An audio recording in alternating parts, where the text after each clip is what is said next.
How's it going? I'm good. How are you? All right. It's good to be here. We'll start with in person first. Hello, Wes. How you doing? Good. How did Bradley Beal do today? Did he participate fully? Not fully. We didn't do a whole lot of contact, but he was, for the most part, got through the bulk of practice. He's moving well, looks fine. Just out of precaution, didn't want to do anything that may aggravate, that same spot. So just stayed away from the contact with him. Is he still tracking to play tomorrow? Yes. And is there anything new on Rui? We know he's kind of been in the building, but we haven't seen it yet. No, nothing new as of yet. He's doing his individual stuff, getting his workouts in, and it'll be a steady build. We still have to kind of evaluate where he is. Want him to continue to get his conditioning up, and then we'll integrate him as we see fit. And we saw it hit social media that Duke and Villanova were here yesterday. Coach K. And Rumor has it. Jay Wright. Oh, you weren't around? I didn't say I wasn't around, but I said okay. rumor has it. Just what can you tell us about that? Did you happen to interact with those guys? Obviously, Not at all. No, it's I know a couple of guys on that staff, but didn't get a chance to see anybody. This sounds like such a simple question, but I think it's the question every team has to answer when they go to Brooklyn. Who guards Kevin Durant for you guys? We'll see. We'll see. Yeah, everybody has to guard him. I mean, honestly, he's a generational talent, and it's unfair to say one guy has the responsibility of making his life tough. And I think that's bottom line. All you can do, make him take tough shots, which he can make, but just try to eliminate the easy looks. His skill set, his ability and height, his ability to play off the bounce. I mean, the guy can score at will. So it certainly will be a challenge for whomever and everyone to try to make his life difficult. Is that just kind of the mindset that you guys have to get into?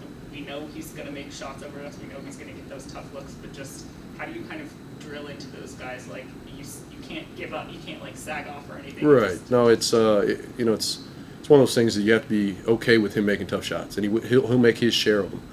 But take away the easy ones. Try to make his life tough. We're going to have to move him around and make him guard a little bit too. So he's just not resting on defense. But he's a unique talent. So it's one of those things. It's a mindset that we can't get distracted or upset when he makes tough plays.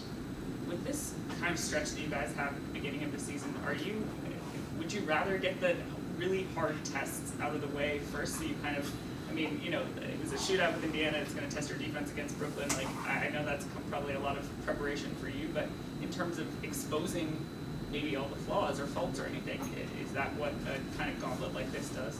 Potentially. I mean, those flaws will surface no matter who we're playing. Obviously, certain matchups, certain teams exploit those weaknesses a little further, but we just have to play whomever is on the schedule. Whether they're healthy or not. It's easy to kind of get caught into let's try and get games early, but we just have to find a way to keep getting better ourselves and worry about the next opponent when that game happens.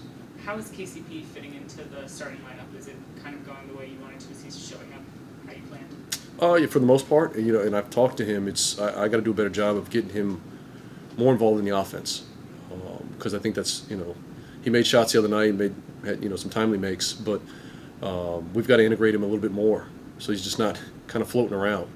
We do play with a open spacing, free flowing, and at times guys got kind of lost. So there are some opportunities where we just have to put them in a spot, run some action, and get them a look. When it comes to defending without fouling, what needs to be the approach as you play James Harden and Kevin Durant? Those guys. They're tough, and they've done a great job over the years of generating free throws. But it just kind of goes back to that previous point. We can't get discouraged with the tough makes. We can't get overzealous, take ourselves out of position, get our hands over the ball. Just be solid, and if he makes a tough one, he makes one. Just keep doing the right thing, and you hope that they'll miss their share. But if you're allowing them to get to the free throw line, they see the ball go in. Now we're playing against a set defense. It just has a snowball effect. I guess it's only still 2 games, so maybe hard to tell, but it seems like you guys are playing at a slower than a league average pace. Is this by design, or is this just happen to be a product of game flow so far? I think a product of game flow. I mean, we still want to play with more pace, more tempo, but what I don't want it to be a track meet where we're just up and down trying to generate as many possessions as possible. I don't think that bodes well for our group. The most important thing for us, I think, is efficiency. So we can get that pace more in the half court. and we've seen it at times where that ball's moving, bodies are moving. That 0.5 mentality, that's the pace I like. Not necessarily the number of possessions or changing ends quickly, but the ball and body movement in the half court.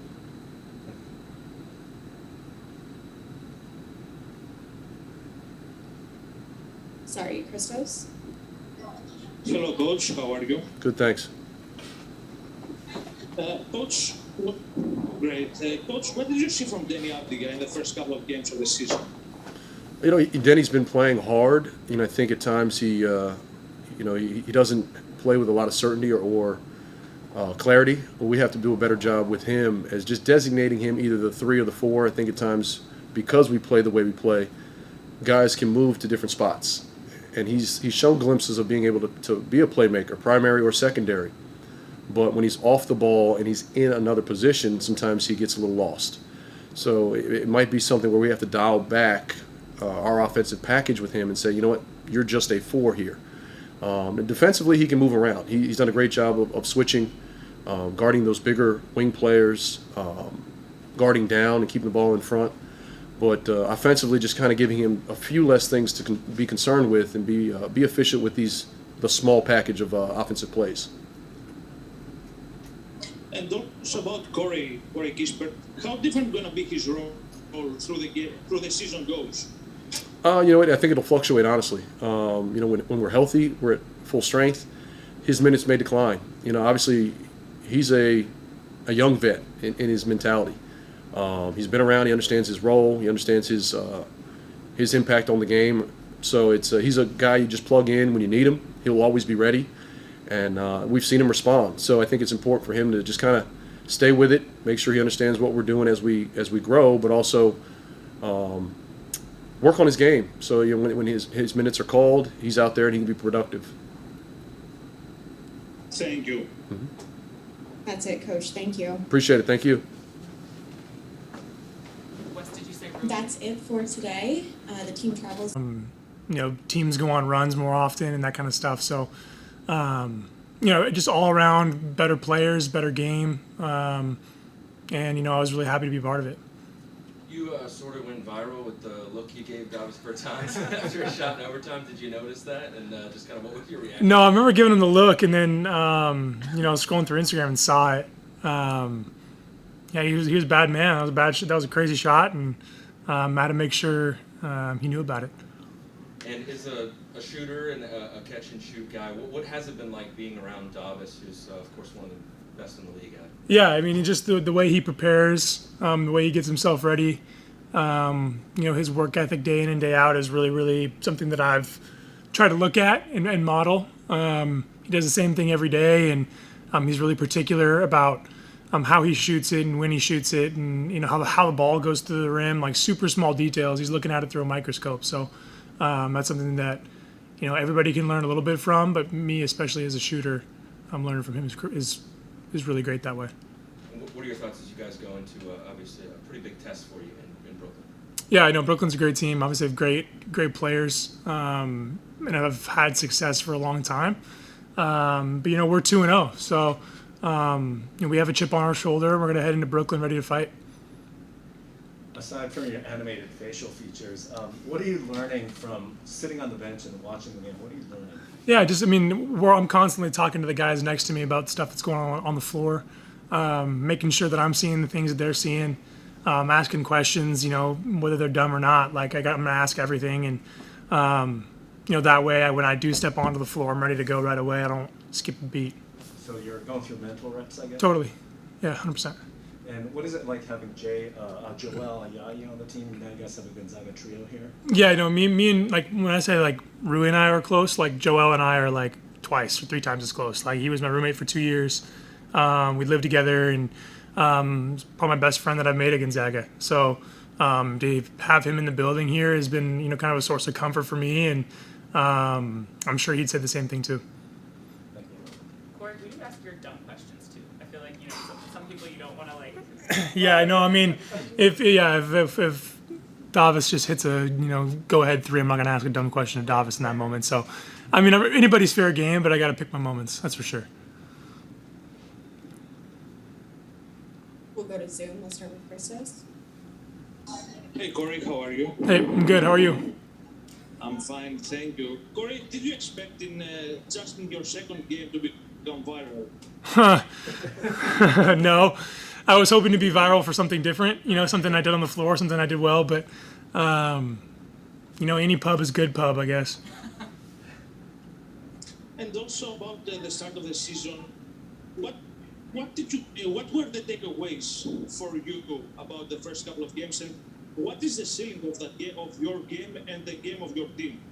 Yeah, well, I mean, our ceiling's super high. You know, we grind out wins. We're doing whatever we can to, you know, find a way to be ahead at the end of the game, and that definitely showed in our game against Indy. You know, we weren't perfect for all 48 minutes, and there were stretches that we were, you know, much better and much worse than others. But you know, we're going to continue to get better at putting those good stretches together. You know, and as far as I go, you know, I'm still learning, I'm still growing, and each day I'm going to get better and better, and the game's going to slow down, and you know, I believe I have a chance to be really special. Absolutely. Thank you very much. That's it, Corey. Thank you. Cool. Thanks, guys. Thanks, Mark. Thank you.